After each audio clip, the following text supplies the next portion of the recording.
These two legendary brands have something to prove, that they still care about driving enthusiasts. BMW, because they've gotten a little too preoccupied with SUVs and electric city cars lately.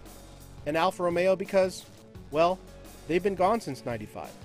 There's a huge swath of car buffs out there who haven't even seen an Alfa in person. And even fewer know why they should still care about the brand today. Yes, we know these coupes are very different, but they're both blue-blooded, four-wheeled love letters to winding roads and track days. The question is, which one's best?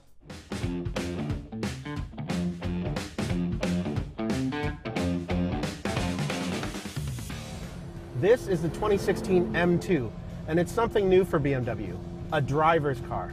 Lately, the brand known for the ultimate driving machine, it's gotten a little softer around the middle, kind of like me. It's a little bit more comfort-oriented. It's not quite as hardcore as it used to be, but not this M2. So this M2, it's what the Brits would call a Bitsa car. A lot of 2 Series in it, obviously, but Bitsa M3, M4, a little bit of 3 Series. But that doesn't mean it doesn't drive with a single-minded purpose. And frankly, it's got more soul, more oomph than anything that's been in BMW's showroom in quite some time. At under 3,500 pounds, this car is what passes for light these days.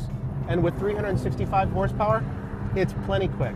It's stiffer, it's more connected, and it's raw. All kidding aside, this M2, it's got just enough tech in it. They started around 52 grand, mine is 57. And that includes a lightning quick dual clutch gearbox. And every M2, it's got an active sport differential and a multi-mode drive selector that lets you put it in Sport Plus for the twisty bits. So listen, there's no active aero here. You won't find all-wheel drive. You won't even find an adjustable suspension. It's all about you getting it done behind the wheel. The one thing I don't like, this open carbon fiber trim looks like it came off of Teen Golden Girls Racing. It's more rattan than anything else. So compared to Johnny's car, this has a fair amount of creature comforts. It's got dual zone climate control. It's got a navigation system that actually works. It's just enough to make this a usable everyday vehicle. You don't have to be a part of Team Masochist over there. Ha! You think that's raw? No, this is raw.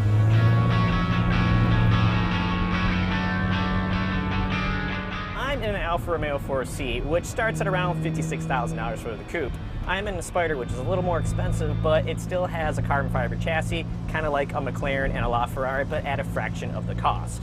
There's also a 237 horsepower turbo 4-cylinder sitting mid-ship, a dual clutch transmission, composite body panels, carbon seats, and void of anything that's unnecessary like navigation, heated seats, and sound insulation. The result is a beautiful, fast, and balanced 2,400-pound machine that's built to tear through bends and around racetracks with grip and composure. The downside to such a performance-focused machine is that it's brutal on the street. It's really loud, there's not much give in suspension, it's difficult to maneuver in parking lots with the unassisted steering. Inside, there's hardly any cubbies to hold things, and there's not much of a truck in the back. Clearly, comfort, practicality, and creature comforts definitely aren't high on the 4C's to-do list. There are, however, some basic features like power windows, mirrors, a 1-DIN Alpine stereo system with Bluetooth, and a USB input. The techiest item in here is a 7-inch TFT gauge display. Other than that, it's bare bones, which is fine for hardcore enthusiasts, but I'm guessing not good enough for coddled BMW drivers. As good as the 4C is on twisty back roads, it's even better on track here at Gingerman Raceway. What makes the 4C so good on track? For one, the steering. It's manual, so feedback and response is instant. Number two, the light curb weight. It's only 2,400 pounds, so throwing this thing around the track, into corners, and diving deep into brake zones is really easy. Another thing would be the brakes. The pedal feedback is super firm, and after doing lap after lap this morning, it never went away. The drivetrain is crude. There's a lot of whirling and whooshing, but there's really good power in the middle of the rev range. As for a dual clutch transmission, while it's not the best gearbox that I have used, it does respond fairly well to upshifts and downshifts. Some dislikes that I have about the 4C is that for a mid-engine car, there's more understeer in corners than you would expect. And as for something that a lot of people may not like about the 4C is that you can't jump into it and just drive the wheels off of it and expect to have good lap times. It's actually a car that you have to learn and pay attention to and actually really focus behind the wheel when it comes to steering inputs, your braking, and how hard you jump on the accelerator.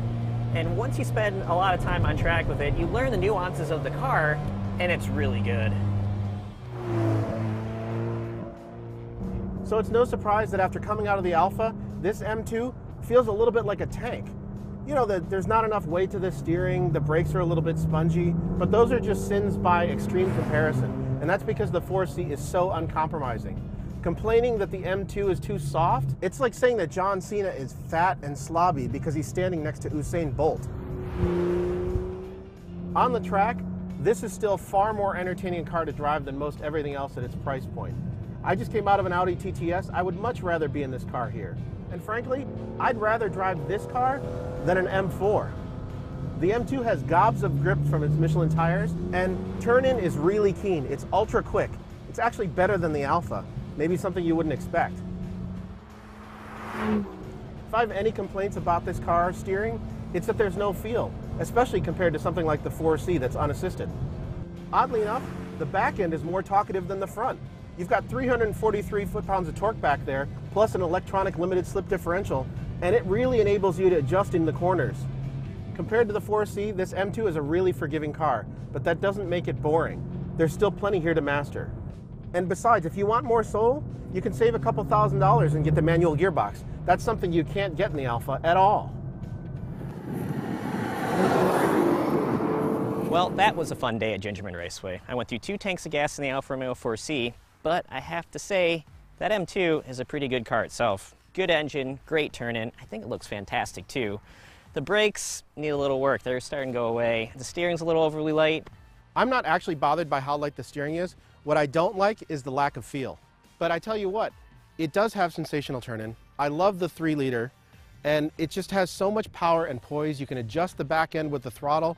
It's just a lot of fun. And of course, the 4C, what a gorgeous little supermodel of a car. It is fantastic to have Alfa Romeo back in this market, let alone with such a pure product that's all about driving enjoyment and nothing else.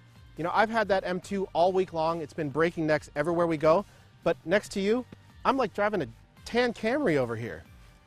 It's true, it is gorgeous. I've had tons of people come to me as well, giving me thumbs up on the expressway and whatnot, but like you said, raw. This car is super raw, super pure, and great on the track, and for Alfa to come out and build a car like that and sell it to the public when they know they're probably not going to sell that many, I have to respect them for that. So this car is so much fun on the track. It's got that awesome steering feel, and it's something that you really need to spend a lot of time with to get your arms around. Well, we're at the end of our shootout here, so that means one thing. We have to pick a winner. And it's a really tough one. These are 2 very different approaches to solving the $60,000 Sport Coupe problem. And I have to be honest with you, I think the BMW is just a better balanced car, something I'm going to want to drive every day, but I can still have a great time here on the track. And I have to agree with you. The 4C is great on track, but if I had to buy one car with $60,000 and you can only have one car, I'd probably be with the M2.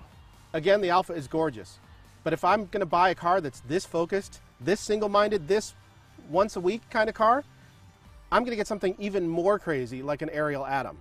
So I think we're both in agreement. The winner of this roadshow shootout is the BMW M2.